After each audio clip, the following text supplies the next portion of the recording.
Halftime, la chronique basket d'Anthony Chapuis, et aujourd'hui on revient sur le début de saison de Victor Wembanyama avec les Spurs, avant une première grande semaine historique de phase finale de In-Season Tournament. 14 défaites de suite, c'est le bilan des San Antonio Spurs au moment où j'écris ce podcast. Doit-on s'inquiéter pour Victor Wembanyama ? Souvenez-vous, on avait tous annoncé il y a quelques mois que Victor était tombé dans la meilleure franchise possible, celle des Spurs de San Antonio. La meilleure car celle de Greg Popovich, celle qui a instauré au sein de son fonctionnement une vraie organisation Spurs, avec un style de jeu, une stabilité et un coaching qui lui est propre. Combien de franchises peuvent s'en vanter ?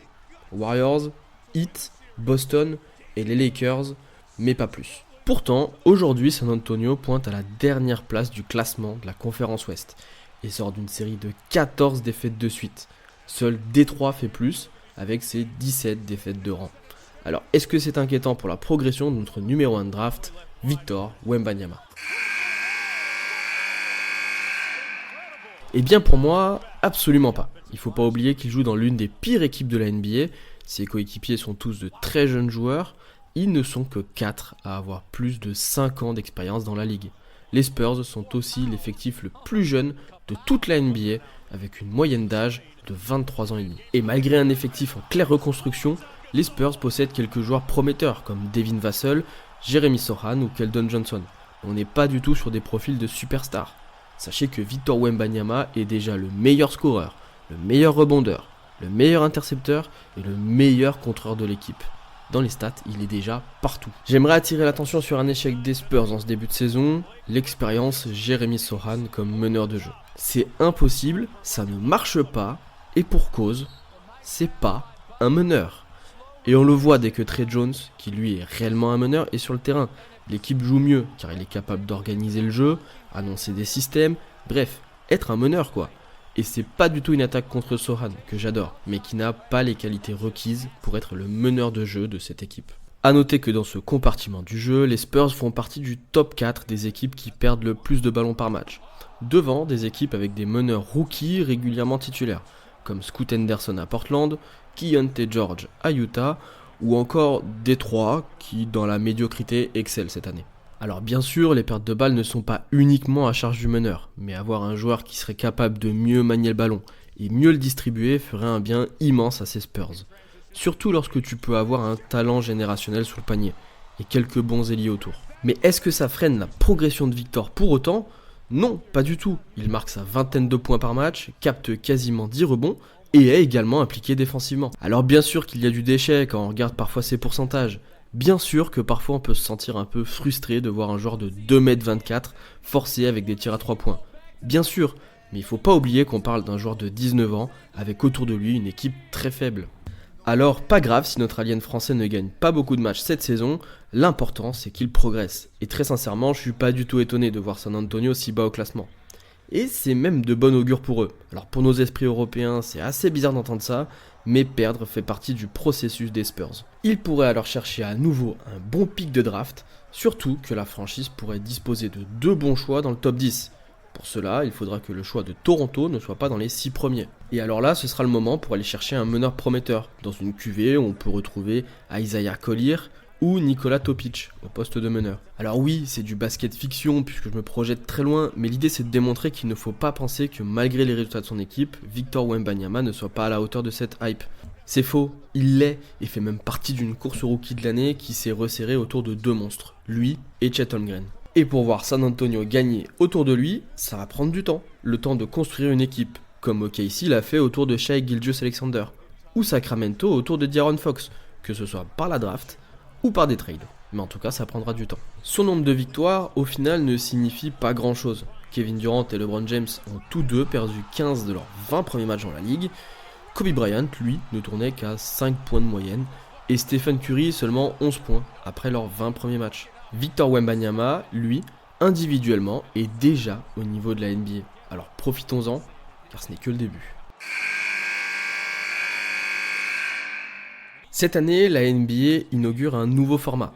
Parce que si pour certains la NBA ce n'est déjà pas simple à comprendre, c'est pas cette compétition qui va simplifier les choses. Après le play-in instauré en 2021, le commissionnaire Adam Silver a annoncé cet été que le In-Season Tournament allait faire son arrivée en NBA cette saison.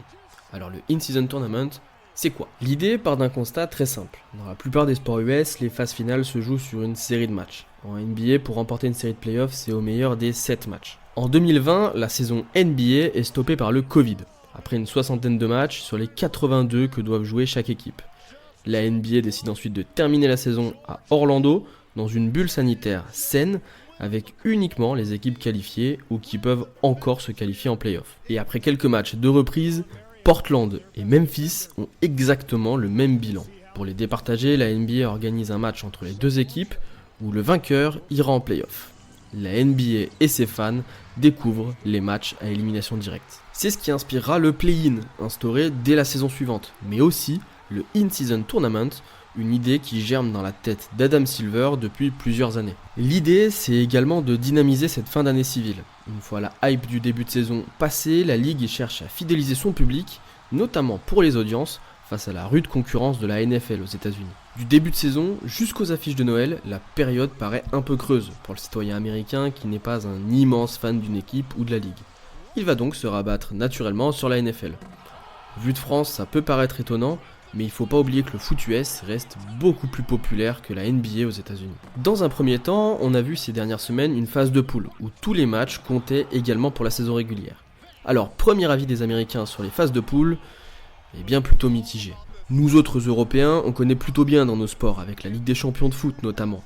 Mais pour eux, dans le basket, c'est une première, et ce qui a le plus dérangé, c'est le point average. En d'autres termes, la différence entre les points marqués et les points encaissés par une équipe, afin de départager deux équipes à égalité. Et bien cette règle, elle entre en conflit avec un gentleman agreement, une règle non écrite qui a la vie dure en NBA. Si le match est plié avant la fin, les deux équipes laissent couler le chrono des 2-3 dernières possessions. Pour les Américains, c'est une façon de respecter l'adversaire. Mais lorsque l'écart de points compte dans le classement, certains ont voulu marquer jusqu'à la fin, comme Joel Embiid, qui a été vivement critiqué pour ça. Autre conséquence, Joe Mazzulla, coach de Boston, a lancé un hacking sur Andre Drummond lors du dernier match afin de faire monter l'écart de points. Le hacking, c'est le fait de faire faute intentionnellement sur un joueur maladroit au lancer franc, ici Andre Drummond, moins de 50% en carrière, en pariant sur son échec. Ainsi, Boston récupère la possession directement après les lancers, et cela peut permettre à l'équipe de jouer bien plus de possessions. Joe Mazzulla s'est directement excusé envers son homologue des Bulls, Billy Donovan, et Jaylen Brown a déclaré que cela n'était pas comme ça que le jeu était censé se jouer. Alors bien sûr, ce sont des critiques minimes qui sont surtout dues à la différence de culture, mais j'ai comme l'impression que cette phase de poule et ce format n'a pas encore convaincu. Ainsi, les matchs de poule ont rendu leur verdict, et cette semaine sera la première semaine de la phase finale du In-Season Tournament de l'histoire. Voici les affiches des quarts de finale. Dans la nuit de lundi à mardi, Boston se déplacera à Indiana et les Pelicans de la Nouvelle-Orléans iront en Californie pour affronter les Sacramento Kings. Puis dans la nuit de mardi à mercredi, Milwaukee accueillera les Knicks et les Los Angeles Lakers recevront Phoenix. Les gagnants iront ensuite à Vegas, non pas pour les casinos, mais pour un tournoi entre ces 4 équipes du 7 au 9 décembre à la T-Mobile Arena. Alors pourquoi Las Vegas ? Eh bien c'est très simple, c'est un immense marché à conquérir pour la Grande Ligue, surtout que Sin City pourrait être candidate à l'arrivée d'une franchise lors d'une possible prochaine expansion. Alors pourquoi pas tester le marché avant de s'installer ? L'intégralité de ces matchs, excepté la finale, compte pour le bilan de la saison régulière. Ainsi, seuls les finalistes joueront plus que 82 matchs cette saison. Et c'est important de le préciser, 82 matchs, c'est déjà énorme, et lorsque le projet est arrivé sur la table, on s'est beaucoup inquiété à ce sujet-là. Alors, c'est quoi la récompense pour l'équipe gagnante ? Eh bien, c'est à ce sujet que la NBA a beaucoup réfléchi, et pour l'instant, la récompense n'est absolument pas sportive, puisqu'il s'agit de 500 000 $ pour chaque joueur, ainsi que pour le coach de l'équipe. Des récompenses financières sont également prévues pour les équipes finalistes, demi-finalistes et quarts de finalistes. Et on va pas se le cacher, ça enlève pas mal de hype à cette compétition. Alors, la première édition du In-Season Tournament, ça vous plaît à vous ?